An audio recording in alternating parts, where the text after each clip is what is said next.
예수님 이름으로 기도합니다. 아멘. 할렐루야. 우리 앞과 인사합시다. 하나님 우리 함께 하십니다. 시작. 하나님 우리 함께 하십니다. 자, 눈을 마주치며 웃으며 인사합니다. 당신의 얼굴을 보니 하나님의 얼굴을 보는 것 같습니다. 시작. 당신의 얼굴을 보니 하나님의 얼굴을 보는 것 같습니다. 눈을 마주치기가 쑥스러운 분들이 좀 있죠. 예, 괜찮습니다. 다 저를 주목해 주시기 바랍니다.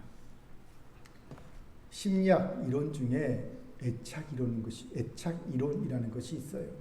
간단히 설명드리면 인간이 어릴 때 형성하는 부모와의 관계가 평생 동안 인간관계와 정서적 안정감에 중요한 영향을 미친다는 심리학 이론입니다. 이번 주에 우연히 이 애착 이론과 관련된 책을 읽다가 어릴 적 부모와의 건강한 애착 관계를 형성하지 못한 이들 중에서 생기는 극단적인 애착 트라우마인 방치와 학대에 대한 부분을 읽으며 그 부분이 눈에 확 들어왔어요. 소개합니다. 방치는 사랑의 실패이고 학대는 존중의 실패이다. 방치는 사랑의 실패이고 학대는 존중의 실패이다는 말 중 제 눈에 박혔던 것은 방치는 사랑의 실패라는 부분이었습니다. 아무래도 저와 학대는 좀 거리가 있어 보였기 때문이겠죠. 하지만 방치라는 단어는 계속 제 양심을 찌르더라는 거예요. 왜입니까? 저도 잊고 있던 제 연약함과 죄악이 드러났기 때문입니다. 무슨 말입니까? 이번에 비로소 정확하게 인식했는데 의식적이든 무의식적이든 제가 방치하고 있는 사람과 사역이 있었기 때문입니다. 그러니 방치는 사랑의 실패다라는 글이 눈에 박힌 거겠죠. 그리스도인에게서 사랑의 실패는 모든 것이 실패 아닙니까? 사랑이 없으면 nothing이지 않습니까? nothing. 그렇게 찬찬히 제가 방치하고 있던 사람과 사역들을 생각해 보았습니다. 의외로 너무 많더라고요. 그렇게 궁금했습니다. 내가 왜 방치했을까? 중요하지 않았기 때문일까? 물론 그 중에는요, 우선순위에서 밀리는 그리 중요하지 않은 것도 분명히 있었습니다. 하지만 의외로 꽤 중요함에도 제게서 방치되고 있는 사람이나 사역이 있더라는 거예요. 그렇게 내가 왜 방치하게 되었을까를 생각하게 되었습니다. 물론 다양한 답을 찾을 수 있었습니다. 자기 중심적인 사고와 이기심, 상처와 트라우마의 영향, 타인과의 불편한 관계의 어려움, 책임감 없는 태도와 무관심 등 보통 방치한 이들에서 나타나는 심리들이 제 안에도 있더라는 것이죠. 하지만 제게는요, 저만의 또 다른 이유가 있음을 보았습니다. 저는요, 내가 과연 타인의 삶에 개입할 자격이 있나라는 제 자격에 대한 의구심이 이 방치의 가장 큰 이유였다는 것을 깨닫게 되었습니다. 이건 항상 성도의 삶에 개입해야 하고 실제로 개입하고 있는 목사이면서 제 안에 끊임없이 생기는 갈등이기도 하지요. 그래서 제가 1, 2년 전부터 세웠던 원칙이 하나 있습니다. 성도 스스로가 진심으로 도움을 청하면 도움을 주고 개입하기 원하는 순까지만 개입한다. 이게 제가 1, 2년부터 세웠던 원칙입니다. 이 원칙을 세운 후에는요, 몰라서가 아니라 다 알면서도 도움을 청하지 않으면 제가 모른 척합니다. 개입도 원하는 수준까지만 합니다. 물론 답답하고 속상할 때가 있지. 언제입니까? 뻔히 잘못된 길로 가는 것이 보일 때입니다. 저길로 가면 안 되는데 큰일 나는데, 그런데 도움을 청하지 않거든요. 개입을 원하지 않아요. 그러면요, 어쩔 수 없습니다. 기도만 할 뿐입니다. 속으로 이렇게 기도합니다. 하나님, 그에게도 실수할 권리가 있음을 고백합니다. 저 실수까지 합력하여 선을 이루어 주옵소서. 제가 그렇게 솔직히 기도합니다. 그렇게 혹시 나 목사가 내게 너무 무관심한 것 아니야? 나를 너무 방치하고 있는 것 아니야? 라고 생각하고 있는 분이 있다면 제가 이렇게 속을 앓고 있다는 것을 좀 알아주셨으면 좋겠습니다. 예, 이렇게 속을 앓으면서 기도하고 수가 있어요. 하지만 방치는 사랑의 실패라는 글이 다시금 제게 고민을 줬습니다. 어디까지가 방치이고 어디서부터 사랑일까? 기존에 저는요, 기도의 여부가 방치와 사랑의 기준이라고 생각했어요. 내가 글을 놓고 기도하고 있으면 이건 사랑이지 방치가 아니다.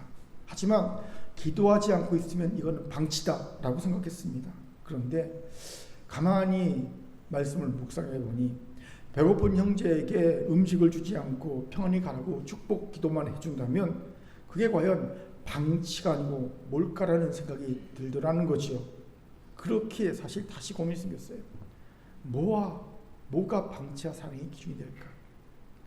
그런데 놀랍게도 얼마 전에 우연히 TV를 보다가 5.18 민주항쟁, 광주 민주항쟁 때 그 마지막 날, 시민군의 마지막 저항의 날에 뻔히 죽을 줄 알면서도 한 대학생이 전남 도청으로 가면서 남긴 글을 보게 되었어요. 그 글에서 해답이 찾아졌습니다. 바로 양심이라는 해답입니다. 그는 뻔히 죽을 줄 알면서도 자신의 양심의 소리를 이기지 못하고 결국 전남 도청으로 가서 장렬히 죽음을 맞이합니다. 이건 한강 작가의 책인 소년이 온바에서 나오는 내용이죠. 한 대목을 소개합니다. 군인들이 압도적으로 강하다는 것을 모르지 않습니다. 다만 이상한 건 그들의 힘만큼이나 강렬한 무엇인가가 나를 압도하고 있다는 겁니다. 양심. 그래요. 양심. 세상에서 제일 무서운 게 그겁니다. 이 양심에서 답을 찾았습니다. 하나님이 제게 주신 성도의 양심, 목회자의 양심에 부끄러운가 부끄럽지 않은가가 방치와 사랑을 가르는 기준이라는 것을 깨달은 거죠. 아, 그렇구나. 내가 기도하고 안 하고 여부가 아니라 목회자의 양심으로, 성도의 양심으로 방치인가 사랑인가를 가릴 수 있구나. 다시 한번 새로운 기준을 잡을 수 있었어요. 그런데 더 놀라운 사실이 하나 더 있습니다. 저의 방치의 죄악을 보고 나서 눈을 들어 세상을 보니 세상에 온통 방치의 죄악이 넘쳐나고 있더라는 거예요. 부모의 자녀 방치부터 시작해서 사회의 취약계층에 대한 방치, 그리고 노동 현장에 위험한 그 노동 현장을 방치한 죄악까지 넘쳐나고 있었고요. 이것이 결국 자기 자신과 사랑하는 이들과 이 사회를 병들게 하는 주범임을 깨달았습니다.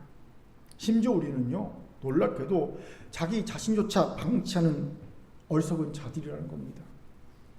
요즘 20대, 30대에게 글로 많은 영향력을 끼치고 있는 고윤이라는 작가가 있어요.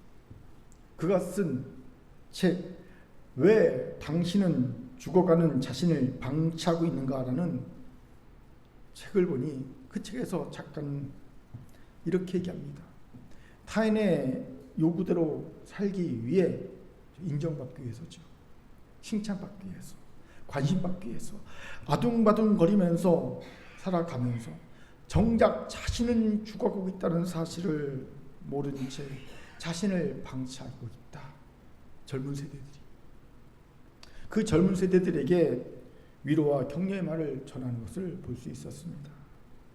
그런데 이런 방치는 성도들과 정말 어울리지 않습니다. 교회와 정말 어울리지 않습니다. 왜요? 이미 말했던 우리는 사랑에 실패하면 아무것도 아닌 존재들이기 때문입니다. 성도와 교회의 존재의 의미와 가치가 없어지지요. 그렇게 방치의 죄는 교회와 성도가 맞서 싸워야 할 대적입니다. 아멘. 사랑하는 금교회 성도 여러분, 혹시 지금 하나님이 여러분에게 여러분이 의도적이든 의도적이지 않든 방치하고 있던 사람이나 어떤 사명을 생각하게 하시거든 더 이상 핑계대지 마시고 여러분의 신앙 양심이 시키는 대로 순종하길 바랍니다. 분명 사랑에 성공한 존재의 의미와 가치를 회복한 성도와 교회가 될 줄 믿습니다. 아멘. 자, 저를 따릅시다. 방치는 사랑의 실패입니다. 옆분과 이렇게 인사합니다. 방치의 죄악과 맞서 싸웁시다. 시작. 방치의 죄악과 맞서 싸웁시다. 이런 우리에게 오늘 본문이 귀한 통찰을 주지요. 왜입니까? 오늘 본문에서 우리는 부모 이삭과 리브가에게 방치되고 있는 장자 에서의 모습을 보기 때문입니다. 창세기 26장 34절 35절을 같이 읽겠습니다. 시작. 에서가 40세 헷족속 부엘리의 딸 유딕과 헷족속 엘론의 딸 바스맛을 아내로 맞아했더니 그들이 이삭과 리브가의 마음에 근심이 되었더라. 아멘. 본문에서 우리는 에서가 이방인 아내 둘을 맞이한 것으로 인해 이삭과 리브가의 마음에 근심이 되었다는 이야기를 보게 되지요. 아마도 이방 며느리들이 보이는 다른 풍습과 우상 숭배로 인해 이 시아버지 시어머니와 며느리 간에 갈등과 마찰이 있었던 것으로 보입니다. 그런데 엄밀하게 따지면 이건 이삭과 리브가의 자업자득이었습니다. 왜요? 그들이 장자 에서를 방치한 결과 열매를 따먹고 있는 것이기 때문입니다. 이렇게 말한 이유가 뭘까요? 먼저 직접적으로 볼 수 있는 이유는요, 에서가 40세가 돼서야 자신이 직접 아내 둘을 얻어 장가를 갔다는 겁니다. 지금과 같이 뭐 3포, 4포, 5포 시대도 아니잖아요. 요즘 결혼하기 너무 힘들죠. 그래서 결혼을 미루거나 결혼을 포기할 일이 넘쳐납니다. 그런 시대도 아니고 에서는요, 얼마든지 나이 들기 전에 이른 나이에 장가 갈 수도 있고 가던 시대였습니다. 그런데 에서는 40이 돼서야 장가를 갑니다. 그것도 자신이 직접 아내를 골라서 가지요. 이것도 이상한 일입니다. 아브라함이 이삭의 아내 리브가를 직접 골라줬잖아요. 족장이 자신의 아들의 아내를 골라주는 것은 기본 상식입니다. 그런데 이런 모든 상식적인 일들이 지금 무시되고 있습니다. 왜일까요? 혹시 에서가 통제되지 않는 아들이기 때문입니까? 말 안 들어 아버지 엄마가. 이 사람하고 결혼해. 아니요. 제 인생은 저희 겁니다. 이런 아들입니까? 그래서입니까? 아닙니다. 창세기 25장이나 27장을 보면 에서는 아버지 이삭의 환심을 사기 위해 들짐승을 열심히 사냥하여 아버지께 갖다 바칩니다. 즉 에서가 아버지 이삭의 통제하에 있었다는 거예요. 그렇게 얼마든지 이삭이 에서를 일찍 그것도 같은 동정내의 여자에게 장가 보낼 수 있었음이 분명합니다. 그런데 하지 않았습니다. 40살까지 방치입니다. 이것이 드러나고 있는 첫 번째 방치지요. 두 번째 숨겨진 방치는요, 에서에 대한 신앙 교육의 부재임을 봅니다. 보세요. 에서는 아무런 거리낌 없이 이방 여인을 아내로 삼습니다. 그것도 한 번에 두 여자를 아내로 삼죠. 이것은 아브라함 때부터 지켜온 동족간 결혼 원칙을 위배하는 것이었음에도 에서는 아무런 거리낌이 없습니다. 여러분, 아브라함은요, 이삭의 아내를 찾기 위해 메소포타미아의 나홀의 성까지 종을 보내지 않습니까? 그러면서 종을 보내면서 맹세하게 합니다. 우리 창세기 24장 3절 4절 읽겠습니다. 시작. 내가 너에게 하늘의 하나님 땅의 하나님이신 여호와를 가리켜 맹세하게 하노니 너는 내가 거주하는 이 지방 가나안 족속의 딸 중에서 내 아들을 위하여 아내를 택하지 말고 내 고향 내 족속에게로 가서 내 아들 이삭을 위하여 아내를 택하라. 종에게 맹세합니다. 이때쯤에는요, 아브라함이 죽었을 때예요. 아브라함은 리브가를 보지 못했던 것으로 추정됩니다. 자기가 죽기 전에 믿을 만한 종을요, 며느리감을 찾기 위해 보내면서, 야, 내가 죽더라도 너 나 속일 생각하지 마. 절대 내 며느리는 이방인 안 돼. 너 하나님께 맹세. 그리고 보내는 거거든요. 그만큼 아브라함이 정말 철저히 지켰던 결혼 원칙입니다. 이 집안 내, 이 족속 내. 그런데 이와 달리 에서는 전혀 거리낌도 없이 핵족속을 아내로, 그것도 한 번에 2명의 아내를 얻습니다. 무엇을 의미할까요? 이것은 이삭이 리브가가 에서의 신앙교육을 안 시켰거나 시켰어도 전혀 안 먹혔거나 이 둘 중에 하나라는 거지요. 그런데 이것이 얼마나 큰 방치입니까? 저는 개인적으로 부모가 자식에게 해줄 수 있고 반드시 해줘야 되는 가장 큰 의무는 신앙교육이라고 생각합니다. 다른 것은 좀 못해줄 수 있어요. 좀 좋은 거 못 사주고 좋은 거 못 먹이고 좋은 데 못 들어갈 수 있어요. 하지만 정말로 무조건적으로 해줘야 될 건 신앙교육이라고 생각합니다. 하나님이 살아계신 것과 그 하나님을 떠나서는 살 수 없는 것과 오직 예수 그리스도 안에 있으면 구원과 행복이 있다는 이 사실은 반드시 교육시켜야 합니다. 그것이 부모된 이의 가장 큰 의무이지요. 왜요?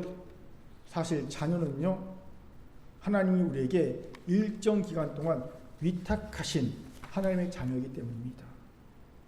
자녀가 성인이 될 때까지만 우리는 위탁받아 교육하는 거예요. 양육하는 겁니다. 그리고 성인이 되면요, 이제는 떠나보내야 되는 겁니다. 제가 치타를 봤더니요, 1살 되니까 엄마가요, 엄마 치타가 자녀들을 떠나보내더라고요. 자녀들은 안 떠나려고 그래요. 그런데요, 와, 매몰차게 으르렁거리면서 쫓아내더라고요. 자기 그 새끼들을. 우리 인간만 30이 넘어서 40이 돼도 붙잡고 있는 거예요. 참 어렵죠. 떠나보내야 되는 겁니다. 그 전에 꼭 해야 할 게 뭡니까? 신앙교육입니다. 그런데 그 신앙교육을 게을리하고 안 한다면 그건 부모된 자의 가장 큰 죄악이요, 방치가 아닐 수 없습니다. 그런데 이삭과 리브가가 그 잘못을 행하고 있다는 겁니다. 마지막 세 번째로 에서에게서 방치를 경험한 이들에게만 나타나는 회피 애착이 나타나고 있다는 거예요. 이게 무슨 말입니까? 간단합니다. 어릴 때 부모의 방치를 경험한 이들은 혼자서 외로운 시간을 고요하게 경험한 덕분에 무엇이든지 혼자 하는 것에 익숙해집니다. 그리고 혼자 하는 것에 자긍심을 느낍니다. 이런 심리를 회피 애착이라고 합니다. 에서 보세요. 에서가 괜히 부모와 한마디 상의도 없이 스스로 아내를 둘이나 구한 것이 아닙니다. 회피 애착 때문입니다. 아마 에서는 자신이 독립적으로 혼자서 아내를 구했다는 것에 굉장한 자긍심을 가졌을 겁니다. 사실은요, 그동안 그는 계속 혼자 해왔기 때문에 당연히 혼자서 상의 없이 아내를 구한 거예요. 그러면서 되게 자긍심을 가졌을 겁니다. 또 에서는 능숙한 사냥꾼이 된 것도 여기에서 이유가 추정됩니다. 사냥은 혼자 하는 거니까. 아마 에서는 혼자서 능숙하게 사냥하는 자신을 보면서 굉장한 자긍심을 느꼈지 않나 추정하게 됩니다. 그런데 이런 회피의 짝이 일찍 철이 들게 하고 어른스럽고 독립적이 되게 하지만, 그러니까 밖에서 보면요, 어른스럽다, 얘가 철이 일찍 들었다, 그럼 독립적이다, 이렇게 보이게 하지만 결정적인 약점이 있습니다. 바로 자긍심의 자신의 정체감의 일부가 되고 나면 도리어 친밀함을 위협적으로 느끼게 된다는 거예요. 친밀하게 되면요, 뭐가 되는지 아세요? 의존적이 됩니다. 친해지면 의존적이 되거든요. 의존적이 되게 되고요.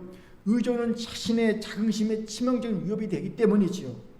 그렇기에 회피애착에 빠진 아이들은, 트라우마가 있는 아이들은요, 남들과 친밀한 관계를 맺기 어려워합니다. 그렇게 이들은 우리가 살아가면서 항상 건강한 의존관계 형성해야 되거든요. 도움도 주고 도움도 받으면서 살아가야 됩니다. 인간 사회는. 그런데 이 건강한 의존 관계를 할 수가 없어요. 그렇게 이들은 두 가지 경향이 나타나는데, 대신 사람과 건강한 의존 관계를 맺을 수 없기 때문에 절대자를 항상 마음 깊은 곳에서 꿈꾸게 됩니다. 절대자를. 의존할 수 있는 절대자를. 우리 신앙적인 말로는요, 오직 하나님만을 의지하는 것 같습니다. 난 사람 의지하지 않아. 사람은 못 믿어. 그때는 하나님만 의지해. 이게 되게 믿음이 좋아 보이지요.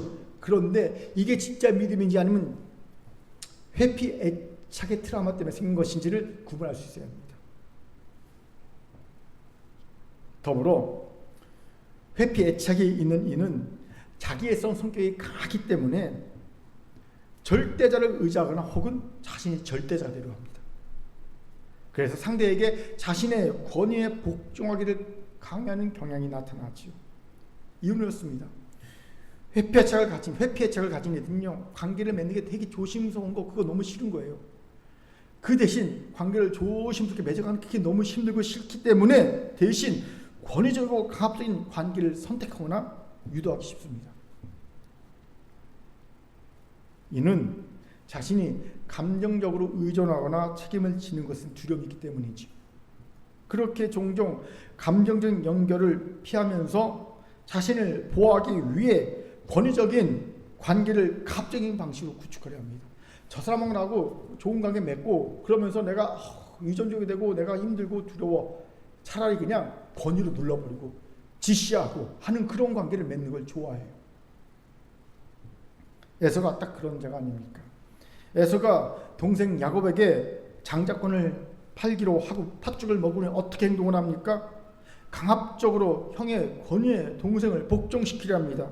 그때 에서의 행동을 히브리어 성경은요, 아주 리얼하게 동사로만 묘사해주고 있습니다. 히브리어 성경 그 부분을 직역하면 이렇습니다. 에서가 먹고 마시고 일어나 갔다.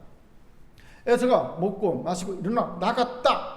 동사로만 아주 간결하게 표현합니다. 잘 먹었단 말도 없고 어떤 일체의 군더더기도 없이 행동하는 것을 보여줍니다. 한마디로 형의 권위에 동생을 누르고 약속을 무효화시키려는 시도지요. 보세요. 살필 세 가지 것을 보면서 우리는 놀랍게도 에서가 부모인 리브가와 이삭에게 방치된 자였다는 것을 깨닫게 됩니다. 이러니 이삭과 리브가가 근심했다는 것을 보는 순간 안 됐다라는 마음이 들기보다 자득이라는 생각이 든다는 거예요. 그렇게 사랑하는 성도 성도 여러분, 방치는 곧 내게도 손해임을 기억하시기 바랍니다. 그렇게 방치하지 맙시다. 여기서 중요한 질문이 생기죠. 그럼 도대체 왜 이삭과 리브가는 장자 에서를 이토록 방치하게 되었을까요? 특별히 자녀에 대한 정이 없는 부모거나 아니면 철이 없는 부모가 아닌데 말입니다. 궁금합니다. 그 이유를 같이 알아봅시다. 먼저 부모인 자신의 경험과 기준을 자식의 그대로 적용했기 때문이라는 겁니다. 무슨 말입니까? 제가 퀴즈를 내죠. 1배배 때는요, 임종문 고사가 맞췄어요. 예. 자, 아버지 이삭과 아들 에서가 똑같은 것이 하나 있습니다. 뭘까요? 같은 경험을 하고 있는 것이 있습니다. 이삭과 에서의 같은 경험 뭐겠습니까? 40세에 장가간 거. 아버지 이삭도 40세에 아들도 40세. 창세기 20장 20절 보면요, 이삭은 40세에 리브가를 맞아야 아내를 삼았으니 라는 구절이 있죠. 여기에서 우리는 왜 이삭과 리브가가 에서를 방치했는지에 대한 한 가지 통찰을 얻게 됩니다. 무엇일까요? 나도 40세에 결혼했는데 라는 생각입니다. 즉 부모인 자신의 경험과 기준을 자식에 그대로 적용시킨 겁니다. 이것이 방치의 첫 번째 이유를 봅니다. 그래요. 자식을 방치한 이들을 보면 개중에 이런 이들이 있더라고요. 나는 어렸을 때 부모님께 아무런 도움도 받지 못했어. 그저 밥만 먹여줬어. 그런데도 밥만 먹여주고 학교만 보내줬는데도 어떤 학원도 안 다니고 내가 스스로 알바하면서 열심히 공부해서 내가 1등 했고 좋은 대학 들어갔고 이렇게 성공했어. 넌 뭐니? 뭐 이런 거 있잖아. 이러면서 자식에게 자신과 똑같은 경험을 강요하는 부모들이 간혹 있습니다. 시대가 얼마나 바뀌었고 자신과 자식은 완전히 다른 개별 인격체를 무시한 처사가 아닐 수 없죠. 이런 모습이 극단적으로 나타나면 학대를 받은 부모가 자녀를 학대하게 되고요. 방치를 경험한 부모가 자식을 방치하게 되는 겁니다. 그런데 그건 교회에서도 흔히 나타나는 모습이지요. 교회 리더 중에 이런 얘기를 하는 분이 간혹 있어요. 제가 청년부 사역을 오래 했는데 교회 장로나 안수 집사님 중에 내가 청년부 목사임에도 불구하고 저한테 이런 얘기를 해요. 목사님, 제가 청년부 때는요 교회에서 아무런 지원이 없었어요. 뭐 청년부실이 있었나, 청년부 목사님 있었나, 뭐 예산 지원이 있었나, 아무것도 없었어요. 그런데 우리 열심히 했거든요. 교회에서 맨날 밤새면서 교회를 부흥시켰거든요. 그런데 요즘 애들은 뭐 그렇게 없다 달라는지 모르겠어요. 뭐 지원이 없어서 청년 부흥이 안 된다나, 뭐 청년부시 없어서, 뭐 악기가 없어서 청년부 부흥이 안 된다, 맨날 안 된다 그러면서 맨날 지원해 달라고 그래요. 참 요즘 애들은 나약해요. 그래서 어쩌라나 뭐 이런 얘기 들어요. 청년부 목사로 있을 때. 그리고 이런 얘기 하고 난 다음에 지원해 주면요, 그나마 감사합니다 하고 받겠는데 이렇게 흉만 보놓고 지원은 또 안 해줘요. 화가 나죠. 이것도 무리하게 자신의 경험과 가치관 후대에게 그대로 적용해 방치해가 아닐 수 없습니다. 왜 이런 일이 벌어집니까?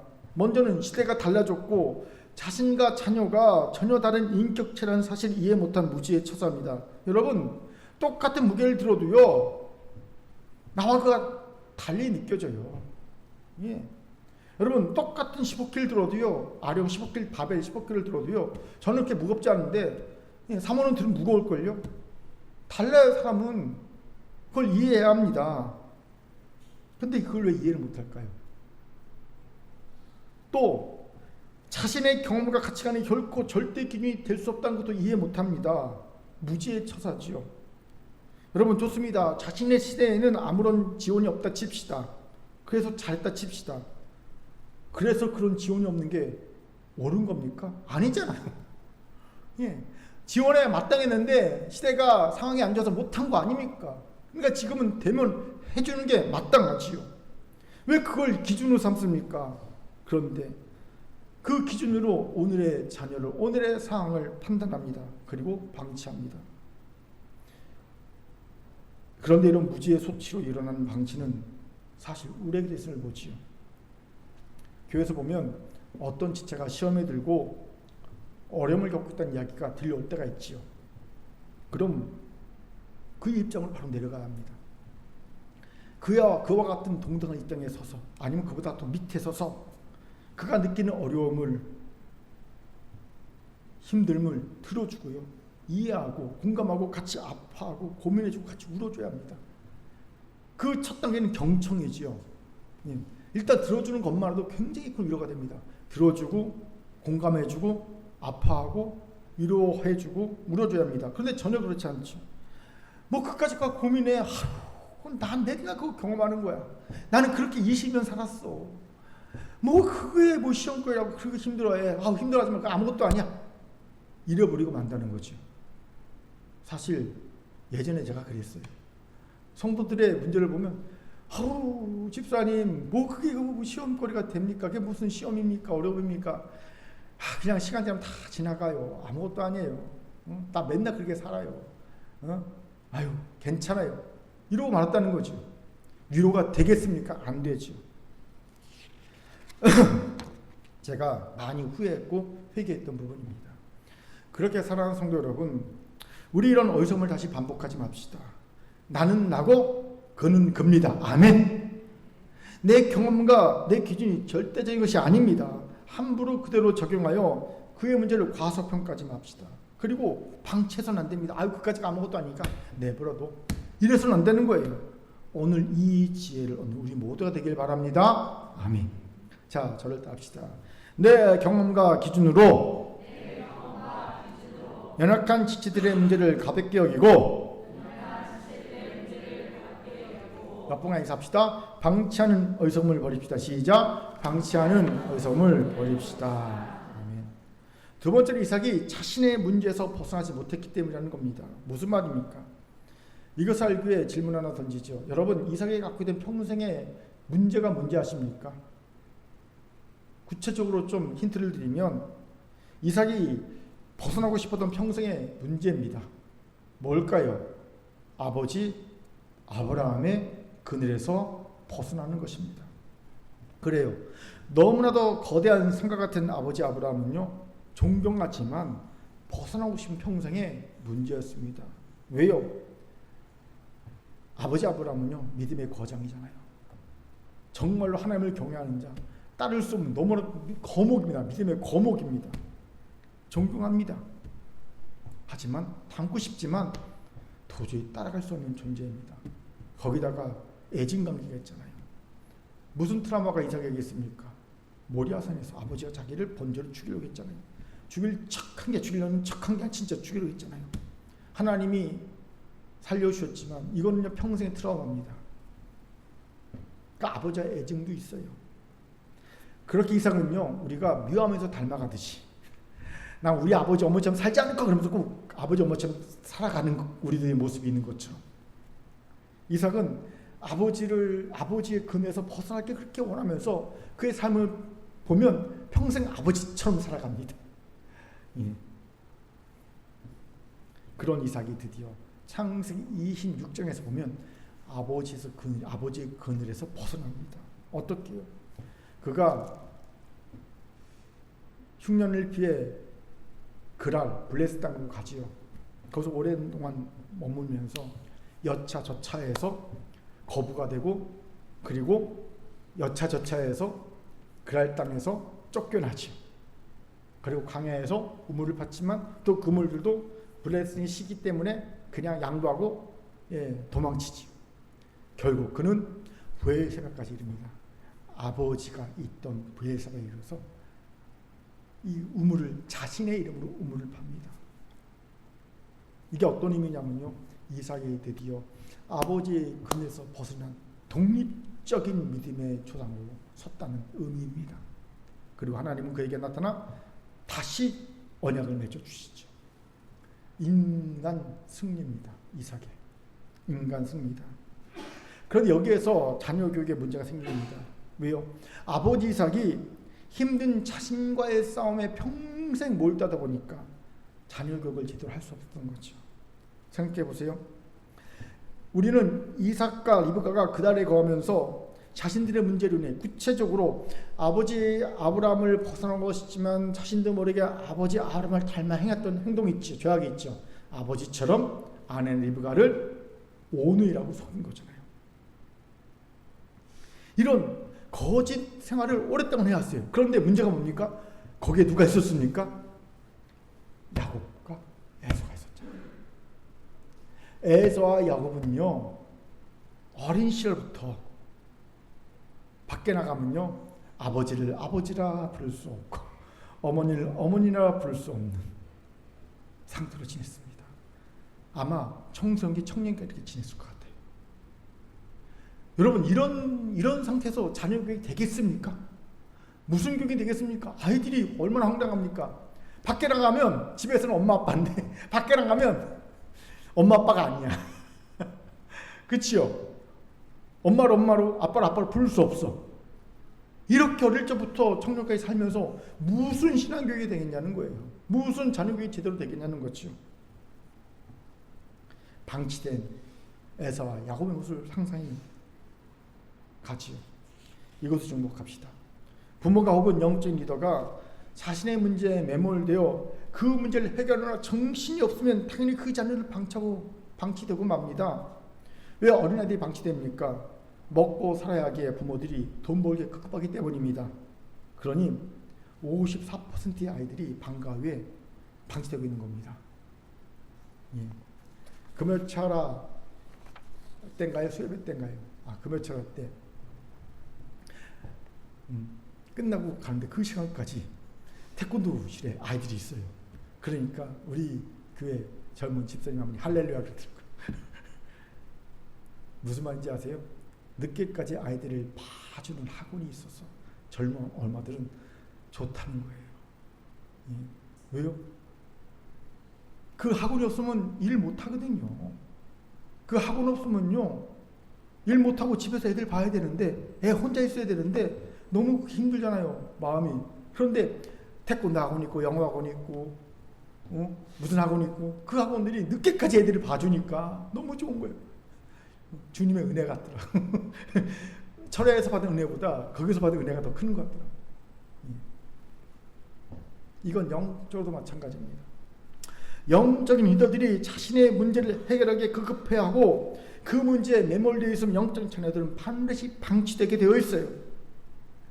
제가 큰 교회를 보면서 안타까운 부분이 여기에 있더라고요.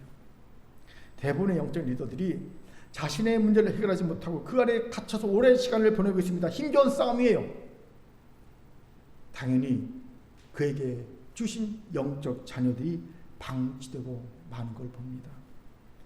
그런 사이에 영적 자녀들이 가만히 있는지 아십니까? 아니요. 그 영혼을 대적 사탄이 빼앗아갑니다. 잃어버리고 마는 거예요. 찢어진 금이 되는 겁니다. 회개할 일이지요. 여기서 이런 질문이 생기죠. 목사님, 영적 리더도 사람인데 먹고 살아야 되지 않겠습니까? 문제가 없었는데 그 문제 해결하지 어떻게 이 일만 할 수 있겠습니까? 이런 질문이 생기지 않습니까? 맞아요. 영적인 리더도 사람이지요. 해결할 문제가 많고 먹고 살아야 합니다. 하지만 진정한 영적 리더, 목자라면 반드시 꼭 기억하고 경험해야 할 것이 있습니다. 뭔지 아세요? 자신의 문제를 스스로 해결하지 않고 하나님께 맡겨서 하나님이 해결해 주신 것을 경험해야 하는 겁니다. 그리고 나는 내게 주신 사명에 최선을 다하는 것. 그렇지 않고 자신의 문제를 자신이 다 해결하고 나서 영적 리더 역할을 하려고 한다? 평생 못합니다. 자신의 문제에 헉헉거리다가 영혼 다 잃어버리고 맙니다. 왜요? 대적 사탄은 우리를 그냥 놔두지 않거든요. 계속 끊임없이 우리의 삶의 문제를 일으키고요. 그 문제를 해결하고 내 모든 힘을 다 쏟게 만듭니다. 지쳐요. 일주일 내내 월요일부터 토요일까지 내 문제 해결하고 힘을 다 쓰다가 주일날 와갖고 뭔 일을 합니까? 아무것도 못하죠. 예배도 제대로 못 드는데 힘 빠져서. 힘이 드니까 아유 빨리 끝나고 가야 되는데 남 목사는 이렇게 사설이 있기나 이렇게 되는 게 왜 그런지 아세요? 지쳐서 그런 거거든요. 속은 거예요. 여러분 영적 리더들은 꼭 믿어야 되는 게 있어요. 먼저 그 나라 그 일을 나는 구한다. 결단. 그리하면 나머지 것은 하나님이 해결해 주신다. 더 하신다. 이 체험. 이게 있어야 합니다. 내가 내 문제를 해결하는데 힘을 쏟지 않고 하나님께 나는 맡기고 내게 주신 사명을 감당하는 이 경험, 믿음의 결단과 이 체험이 반드시 있어야 합니다. 그래서 목회자가 되면 가장 먼저 주시는 시험이 뭔지 아세요? 돈 문제예요. 하나님이 주시는 것으로 사는 것을 배우게 하십니다. 왜요? 목회자가 돈 버는 것에 막 열을 내고 돈 문제에 막 그러면요 절대 사용 못하거든요. 이거 맡기는 것을 하나님께서 훈련시키십니다. 그렇게 말로만 아닌 먼저 그의 나라 그 일을 구합시다. 그리고 하나님이 내 모든 나머지 것 알아서 치우시는 은혜를 누리는 자가 됩시다. 이런 믿음의 결단과 은혜가 우리 가운데 있기를 주님으로 축원합니다. 아멘. 자, 저를 땁시다. 내 문제를 하나님께 맡기고 옆분을 보면서 웃으면서 이렇게 인사합니다. 약한 지체들을 돌봅시다. 돌아봅시다. 시작. 약한 지체들을 돌아봅시다. 아멘. 세 번째로 이삭과 리브가가 장자 에서를 방치하게 된 이유로는요. 자녀 교육을 아내에게 미룬 이삭의 연약함과 자신과의 다름을 관용 못하는 리브가의 연약함이 있음을 봅니다. 무슨 말입니까? 먼저 이삭은요. 자녀 교육에 신경을 쓰지 못했죠. 충분히 이해할 수 있습니다. 자신의 문제가 너무 많아서. 평생 자신의 문제를 해결하는데 매몰되어 있다 보니 뭐 자녀 교육시킬 수 있겠습니까? 아들들에게 아빠라고 하지 마. 엄마 절대 엄마라고 하지 마. 이러고 있는 부모가 무슨 신앙교육, 자녀교육 되겠냐는 거죠. 안 되지요. 그런데 이삭에게는요. 자녀 교육을 회피할 핑계가 있었어요. 뭔지 아십니까? 아내 리브가에게 미루기. 당신이. 모세의 경우 그의 어머니가 어떻게 모세를 신앙교육 시켰습니까? 모세가 바로 공주의 양자로 입양되니까 유모가 되어서 유모인 척 가정에 들어가서 자신의 젖을 먹이며 어릴 때 신앙교육 시켰지 않습니까? 왜요? 왜 그렇게까지 합니까? 유대인들은, 히브리인들은 엄마의 신앙교육을 최우선 지키기 때문입니다. 그래서 엄마가 유대인이고 아버지가 이방인이어도요. 엄마가 유대인이면 유대인입니다. 하지만 아버지가 유대인이고 엄마가 이방인이면요. 절대 그런 유대인을 인정하지 않습니다. 왜요? 신앙교육이 엄마의 신앙교육이 유대인인지 아닌지 결정짓는 요소라고 믿기 때문입니다. 그만큼 신앙교육을 어머니의 신앙교육을 중요시 여깁니다. 그러니 이런 가치관이 있으니 이삭이 리브가에게 미룰 수 있죠. 당신이 해. 그런데 안타깝게도 어머니 리브가에는요 관용이 없었습니다. 관용이란 자신과 다른 일을 용납하는 넓은 마음입니다. 이 관용이 리브가에게 없었지요. 그렇게 리브가는 자신과 달리 거칠고 본능적이고 산가들로 쏘다니기 좋아하는 장자 에서를 좋아하지 않습니다. 우리는 리브가가 친어면 맞아? 라는 생각이 들 만큼 황당한 행동을 리브가에서 보게 되죠. 언제입니까? 이삭이 죽을 때가 다 되니까 장자 에서에게 모든 축복권을 주려고 하지요. 그래서 야, 내가 눈이 안 보이니까 장자 에서에게 말하죠. 저 들로 가서 사냥해서 내가 즐겨 먹는 죽 별미를 만들어 와. 얘기합니다. 장자에서 좋다고 나가죠. 그때 엄마가 듣죠. 그리고 어떡합니까? 얼른 이삭에게 달려가죠. 아니, 야곱에게 달려가죠. 그래서 야, 니네 아버지가 지금 형에게 장자권 축복권 다 주려고 그래. 그러니 빨리 가서 양 잡아와. 그리고 형 에서의 옷 입고 털 붙이고 애설적하고 네가 축복을 장자권 갈취해 빼앗아. 이게 엄마로서 할 수 있는 말입니까? 에서는 데려온 자식입니까? 아니지요. 야곱이 안 됩니다. 그러다 들키면 저주받습니다. 그러니까 뭐라고 말합니까? 내 아들아, 저주는 내게로 돌릴 거니까 걱정하고 넌 내 말만 따라. 이러고 말합니다. 이렇게까지 한 이유를 우리는 리브가의 말로 직접 듣게 됩니다. 창세기 27장 40절 7절 시작. 리브가가 이삭에게 이르되 내가 햇사람의 딸들로 말미암아 내 삶이 실속거늘 야곱이 만일 이 땅의 딸들 중에서 아내를 맞이하면 내 삶이 내게 무슨 재미가 있으리까. 바로 에서가 이방 딸들과 결혼한 것을 도저히 용납할 수 없기 때문이라는 겁니다. 리브가는 그것 때문에 죽고 싶다고 하지 말합니다. 이게 죽고 싶단 말이군요. 삶의 의미가 없어. 죽고 싶어. 여러분 이런 리브가의 생각을 어떻게 생각하십니까?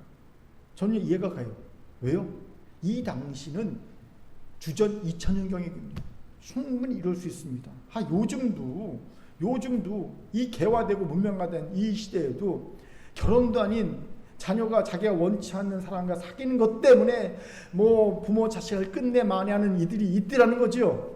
여러분, 제가 그냥 하는 말이 아니라 자녀는 성리되면요 독립적인 가정입니다. 내가 이래라 저래라 할 수 있는 권리가 없어요. 조언해주고 기도해주면 되는 거예요.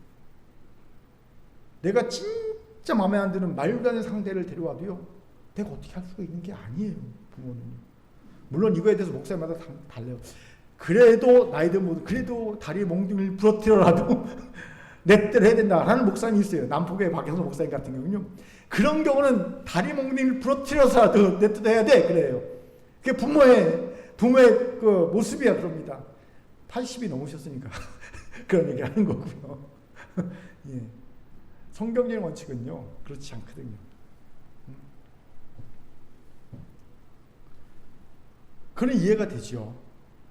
요즘도 그런데 지금부터 4,000년 전이거든요. 4,000년 전. 4,000년 전에 이런 말하는 건 충분히 저는 리브가의 생각 이해가 됩니다. 그런데 여러분 주전 2,000년 전이건 3,000년 전이건 상관없이 부모에게 요구되는 미덕이 하나 있습니다. 부모라면 꼭 이 미덕을 자녀에게 보여줘야 합니다. 뭔지 아세요? 관용입니다. 관용. 왜요? 자녀는 항상 실수하고 잘못하기 때문입니다. 여러분 실수하지 않고 잘못하지 않고 잘하는 자녀가 혹시 있습니까? 그렇다면 제가 정말 간절하게 권면합니다. 빨리 정식을 데려가서 상담 받으십시오. 그게 문제 있는 거예요. 예. 자라면서 우리 자녀는 한 번도 실수하지 않고 잘못하지 않다 그러면요 걔는요 정말 심각한 정신적 문제가 있는 겁니다. 자녀는 실수하며 잘못하며 자라는 것이 정상입니다. 그렇기에 제가 종종 말이 있죠. 자녀들에게 실수하고 잘못할 권리를 인정하라. 그걸 넉넉히 받아줄 만한 관용이 부모에게는 있어야 합니다. 그래 우리 자녀가 실수하고 잘못해도 동의 서와 몸같이 행동해도 결국은 하나님이 그 둘을 연결해서 하나님한테 이루실 거야 라는 믿음이 부모에게 있어야 합니다. 그런데 리브가는요 유독 에서에게만 이런 관용이 없었어요. 만약 리브가가 야곱에게도 이런 관용이 없었다면 이해는 됩니다. 그러면 나아 보여. 그런데 야곱에게는 있어요. 에서에게는 없어요. 여러분, 야곱이 못된 짓을 했죠. 형이 며칠 동안 사냥하느라 허기가 졌어요. 얼마나 배가 고프겠습니까? 헉헉거리고 왔는데 마침 동생이 팥죽을 끓이고 있네. 그러니까 먹을 걸 달라고 합니다. 아니, 형제인데 그까짓 거 한 그릇 그냥 주면 뭐 덧납니까?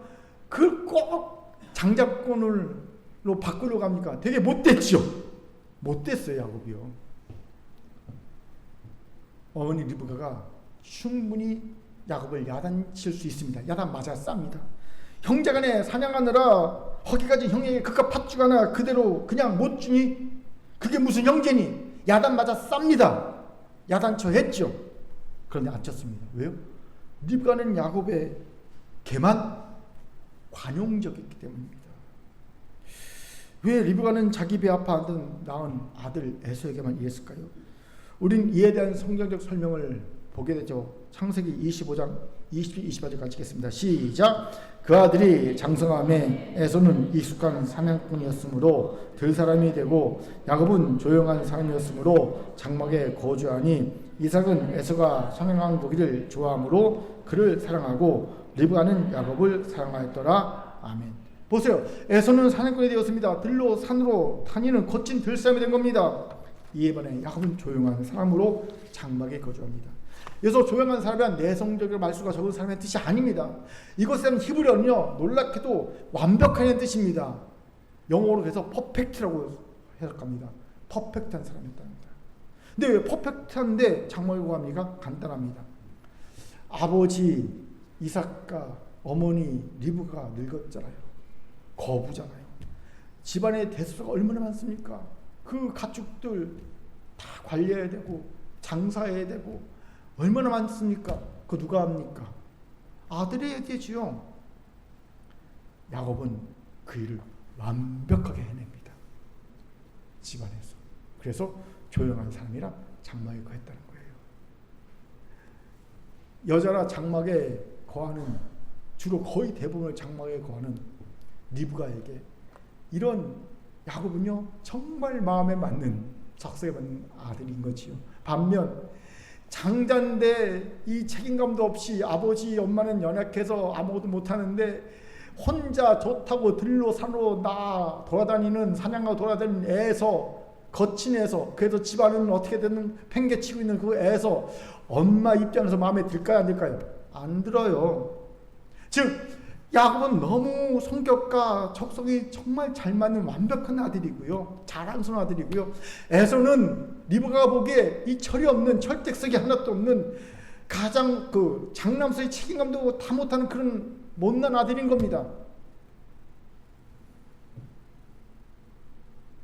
리브가는 자신에게 자신과 다른 에서의 모습 용납할 수 없었던 겁니다. 그렇게 리브가는 에서를 방치합니다. 야곱은 끼고 놀고요. 보세요. 이삭의 아내에게 미움과 리브가의 다름을 용납할 수 없는 관용 없음으로 인해 에서는 방치되고 말았습니다. 그리고 그 방치의 정점에서 에서가 이방 아내를 취한 겁니다. 그냥 어느 날 갑자기 이방 아내를 탁 취한 게 아니라 방치된 것이 쌓이고서 해서 방치의 정점, 방치의 열매로 결국 그는 이방인 여자를 자기 독단적으로 아내로 취한 거예요.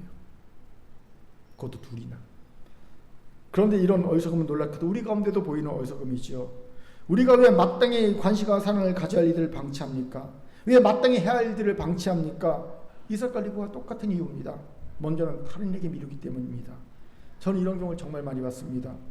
내가 안 챙겨도 누가 하겠지 뭐 라는 생각으로 마땅히 자신이 관심과 사랑으로 섬겨야 될 대상을 다른 이에게 미루더라는 겁니다. 제가 어제 설교를 주면서 회개한 부분이 바로 이 부분이었어요. 사실 저도 미뤘거든요. 누가 대신 해주겠지 라는 생각이 제게도 있으면 하나님이 제게 보여주셨습니다. 그렇게 이제 남에게 미루지 않기로 했습니다.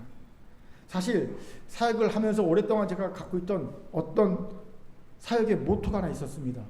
뭐냐면요, 내가 안 하면 아무도 안 한다. 아무도 안 할 것 같기에 나라도 한다. 이게 제 사역의 모토였어요. 내가 안 하면 아무도 안 한다. 아무도 안 할 것 같아. 나라도 한다. 이게 내 삶의 모토예요. 그렇게 열심히 일을 해왔어요. 그런데 어느덧 저도 모르게 이걸 잊었더라고요. 그리고 내가 안 하면 누구라도 하겠지. 그리고 미루는 제가 되었음을 제가 이번에 확인하게 되었습니다. 그렇기에 이제 미루지 말자. 내가 하자. 어제부터 실천하기 시작했어요. 그래서 여러분에게 카톡 보낸 거 아닙니까? 태신자 데려올 사람 있으면 저한테 개인적으로 보내주세요. 제가 우리 부교육제 다 시켰거든요. 셀장들한테 얘기 다 시켰는데 그거와 별도로 나도 한번 직접 받아보자. 챙겨보자. 저는 여러분의 이 모토를 권면합니다. 왜요? 다윗이 이 마음과 태도 때문에 하나님의 마음에 합한 자가 되었기 때문입니다. 대적 골리앗이 섰습니다. 근데 아무도 나서지 않습니다. 그때 다윗이요, 아무도 안 할 것 같게 내라도 나서야 되겠다고 나선 거 아닙니까? 그리고 골리앗을 이기고 하나님의 마음에 합한 다윗이 된 것을 보게 됩니다. 그렇게 하나님의 마음에 들기 원합니까? 남에게 미루지 마세요. 방치해지면 더 할 뿐입니다. 대신 내가 안 하면 아무도 안 한다. 아무도 안 할 것 같게 나라도 하자 라는 마음으로 섬기고 사랑할 자를 사랑하시기 바랍니다. 마땅히 행할 일 행하는 여러분이 되길 바랍니다. 아멘. 또 우리는 다름을 용납하지 못하는 관용 없음으로 인해 마땅히 섬기고 사랑할 자를 방치하거나 내게 주어진 사명을 방치하고 맙니다. 이것도 참 많이 본 모습이죠. 자기와 다르게 품고 섬기는 걸 포기할 이들이 많습니다. 너무 다르고 내가 감당 못해요. 목사님 이 사람 너무 감당 못해요. 포기해버립니다. 좋습니다. 도저히 내가 감당할 수 없는 사람입니까? 그러면요, 적어도 그를 감당할 다른 리더에게 잘 인수인계해주고 포기해야죠. 아무 말도 없이 그냥 포기해버립니다. 나는 감당 못하니까. 그리고 난 다음에 그냥 자기가 감당할 수 있는 자기 마음에 맞는 사람들하고만 잘 삽니다. 너무 많이 봤어요. 그런데 아시기 바랍니다. 여러분, 공동체, 아름다운 공동체는요, 원래 다 달래합니다. 왜 무지개가 이쁜지 아세요? 7빛깔이기 때문입니다. 빨진어조 파남보 7빛깔 때문에 아름다운 겁니다. 여러분, 손가락이 왜 효용성인지 아세요? 길이가 다 다르기 때문입니다. 만약 5손가락이 다 길이가 똑같다면 여러분, 이게 효용 있을까요? 아니요. 효용 없어. 쓸모 없습니다. 다 다르기 때문에, 길이가 다 다르기 때문에 5손가락이요, 쓸모있게 움직이는 거예요. 공동체는 달라야 합니다. 다른 게 잘못이 아닙니다. 불편한 게 아닙니다. 나쁜 것도 아닙니다. 배척할 것도 아닙니다. 도리어 내가 용납하고 관용하기만 하면 나와 공동체를 성장시키고 성숙시킬 수 있는 역량이 될 수 있습니다. 예수님이 이런 지혜를 보여주지 않습니까? 용납, 관용을 통한 성장과 성숙의 모습을 보여줬지요. 바로 12 제자 공동체를 선발하는 모습입니다.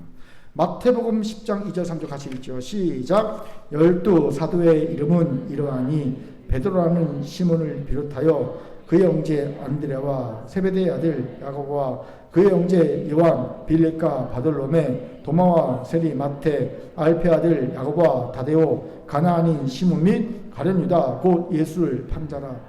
여러분, 이 예수님의 12 중에 도저히 같이 있을 안 되는 불과 물 같은 자가 끼어 있죠. 누굽니까? 세리마테와 가나안인 시몬.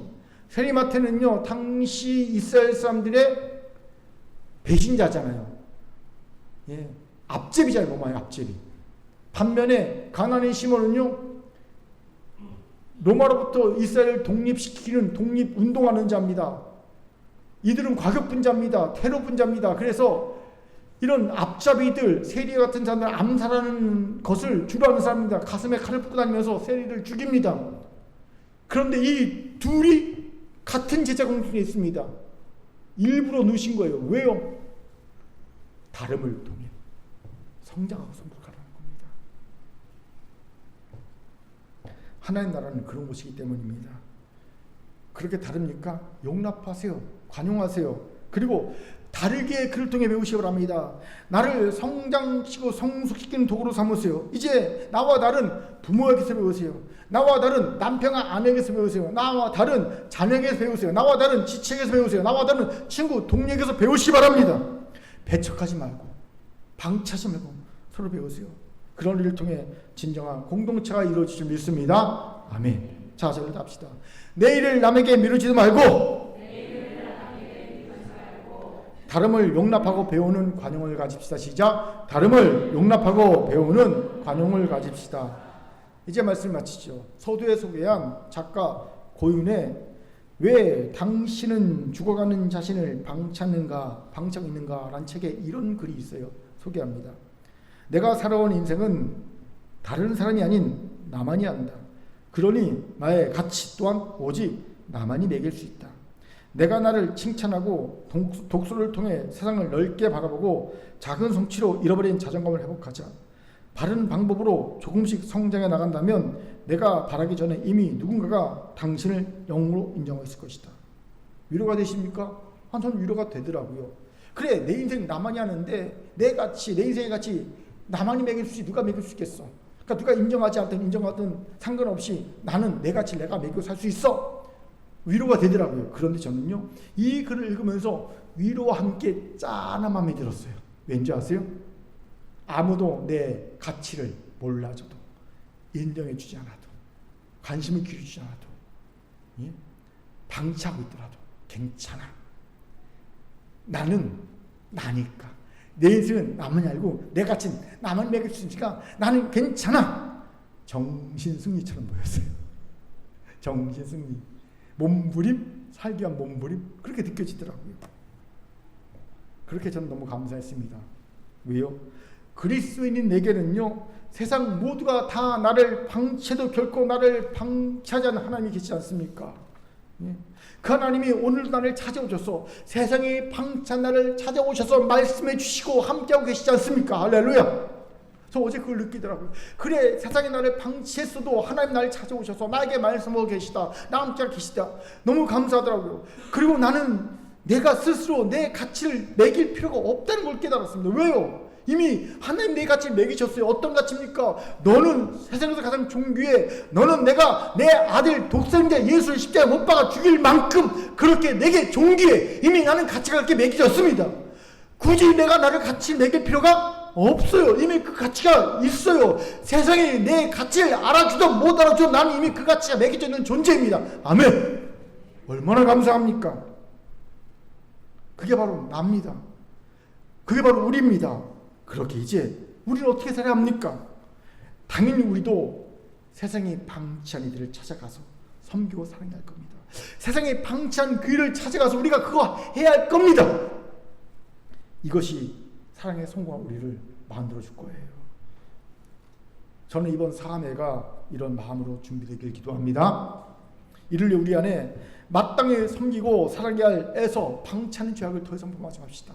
여러분의 에서를 찾읍시다. 에서를 방치하는 죄악에서 이제 벗어나시 바랍니다. 어떻게요? 내 경험과 기준으로 연약한 지체들의 문제를 가볍게 여기고 방치한 어리석음을 버립시다.